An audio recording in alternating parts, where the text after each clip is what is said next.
আবারও চলে আসলাম তোমাদের মাঝে একটি বিগ আপডেট নিয়ে। ফুড এসআই এক্সাম বাতিল, আবার পরীক্ষা হবে কি জানালো ডব্লিউবিপিএসসি চেয়ারম্যান, সমস্ত বিস্তারিত তথ্য আজকের এই ভিডিওর মাধ্যমে বলবো। তার আগে বলবো, যে সকল ভিউয়ার্স এখনও পর্যন্ত আমার এই চ্যানেলটি সাবস্ক্রাইব করেনি তাদেরকে বলবো প্লিজ অতি দ্রুত সাবস্ক্রাইব করে দিয়ে আমাদের পাশে থাকুন এবং বন্ধুদের মাঝে শেয়ার করে দিন। ডেসক্রিপশান বক্সে হোয়াটসঅ্যাপ গ্রুপ লিঙ্ক এবং টেলিগ্রাম লিঙ্ক দেওয়া আছে। যদি কোনো ব্যক্তি আমাদের সাথে যুক্ত হতে চান তাহলে সরাসরি যুক্ত হতে পারেন। প্রিয় ভিউয়ার্স, এখানে বলা হয়েছে পাবলিক সার্ভিস কমিশনের পক্ষ থেকে আয়োজিত ফুড এসআইয়ের পরীক্ষা নিয়ে ইতিমধ্যে রাজ্যের চারিদিকে ঘটে গিয়েছে বিভিন্ন রকম দুর্নীতি। যে দুর্নীতির কারণে পরীক্ষার্থীরা পাবলিক সার্ভিস কমিশনের কাছে দাবি জানিয়েছে আবার পরীক্ষা নেওয়ার কথা। তোমরা কিন্তু ইতিমধ্যে জানো যে সোশ্যাল মিডিয়ায় কিন্তু প্রশ্ন ফাঁসের ঘটনা রীতিমতো দেখাচ্ছে। ছাত্রছাত্রীদের কি অভিযোগ সেটি কিন্তু এই মুহূর্তে এই ভিডিওর মাধ্যমে বলবো। বাতিল করতে বলা হয়েছে পরীক্ষা, আগের পরীক্ষা, এই বিষয়ে কি সিদ্ধান্ত পাবলিক সার্ভিস কমিশনের, কি ভাবছেন তারা। প্রিয় ভিউয়ার্স, এখানে কিন্তু বলা হয়েছে গত 16 এবং 17 মাস 2 দিন ধরে মোট 6টি শিফটে পরীক্ষা ছিল ফুড এসআইয়ের। মোট 480টি শূন্যপদ থাকলেও পরীক্ষা দিয়েছেন 13 লক্ষ ছাত্রছাত্রী। এরপর থেকে শোনা গিয়েছে পরীক্ষা শুরুর আগেই ফাঁস হয়েছে প্রশ্নপত্র। প্রিয় ভিউয়ার্স, তোমরা কিন্তু জানো গত 16 এবং 17 মাস 2 দিনে মোট 6টি শিফটে পরীক্ষা ছিল ফুড এসআইয়ের। এই পদের জন্য কিন্তু মোট শূন্যপদ ছিল 480টি শূন্যপদ ছিল, আর 13 লক্ষ কিন্তু ছাত্রছাত্রী এই পরীক্ষায় অংশগ্রহণ করে। কিন্তু পরীক্ষা শুরু হওয়ার আগেই কিন্তু প্রশ্নপত্র ফাঁস হয়ে যায়, এমনটাই দাবি ছাত্রছাত্রীদের। উঠেছে চরম দুর্নীতির অভিযোগ, এমনকি অভিযোগ এসেছে পরীক্ষার প্রশ্নপত্র এবং উত্তর বিক্রি করা হয়েছে চড়া দামে।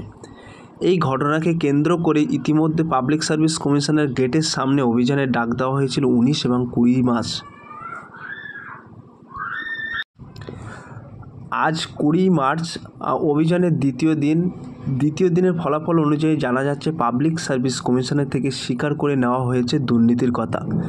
প্রিয় ভিউয়ার্স, পাবলিক সার্ভিস কমিশনের বোর্ড কিন্তু এই দুর্নীতির কথা স্বীকার করে নিয়েছে। এমনকি তারা জানিয়েছে বিভিন্ন জেলা উপজেলা থেকে পুলিশের মাধ্যমে রিপোর্ট পাচ্ছেন তারা, যদিও বেশ কিছু জেলা থেকে এখনও জানানো হয়নি কোনো রিপোর্ট।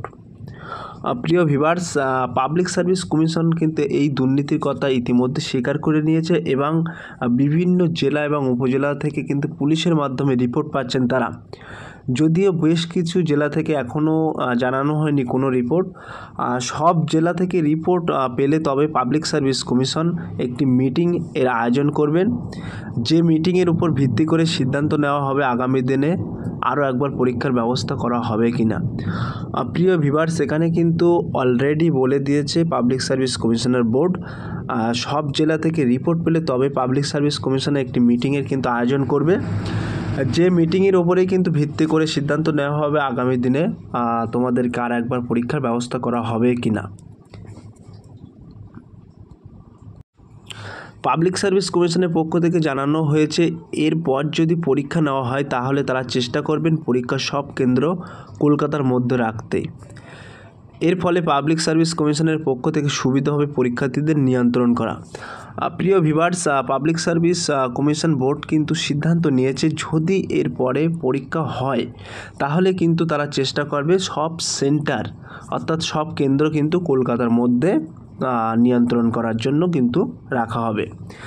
বিভিন্ন জেলা এবং উপজেলা পরীক্ষা কেন্দ্রে ছড়িয়ে থাকার কারণ পাবলিক সার্ভিস কমিশনের একার পক্ষে নিয়ন্ত্রণ করা এক প্রকার অসম্ভব হয়ে ওঠে।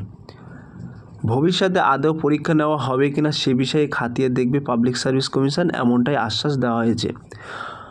প্রিয় ভিউয়ার্স, স্টুডেন্টদেরকে কিন্তু এমনটাই আশ্বাস দিয়েছে পাবলিক সার্ভিস কমিশন, ভবিষ্যতে যদি পরীক্ষা নেওয়া হয় তাহলে কিন্তু সব সেন্টার কলকাতার মধ্যে রাখা হবে। এই অভিযানে পড়ুয়াদের দাবি কী ছিল? এই অভিযানে পড়ুয়াদের দাবি ছিল, পাবলিক সার্ভিস কমিশনের অভিযানে পড়ুয়াদের বেশ কয়েকটি দাবি ছিল।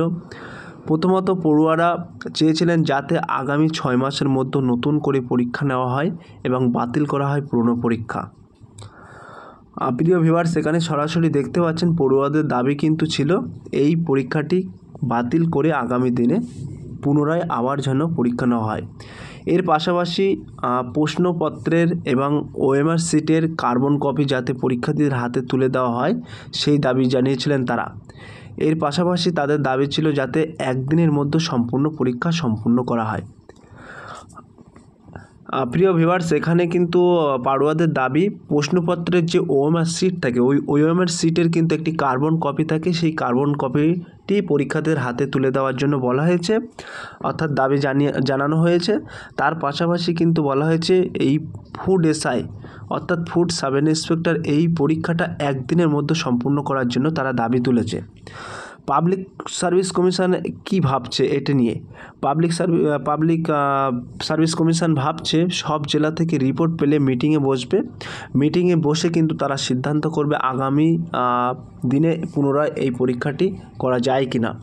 2 নম্বরে এখানে বলা হয়েছে পরবর্তী পরীক্ষার আয়োজন করলে সব পরীক্ষার কেন্দ্র রাখা হবে কলকাতায়। তো প্রিয় ভিউয়ার্স, এই ছিল আজকের বিগ আপডেট। যদি ভিডিওটি ভালো লেগে থাকে প্লিজ লাইক, কমেন্ট এবং শেয়ার করে দিন বন্ধুদের মাঝে। ফিরে আসছে আগামী দিনে তোমাদের জন্য নতুন একটি টপিক ভিডিও নিয়ে।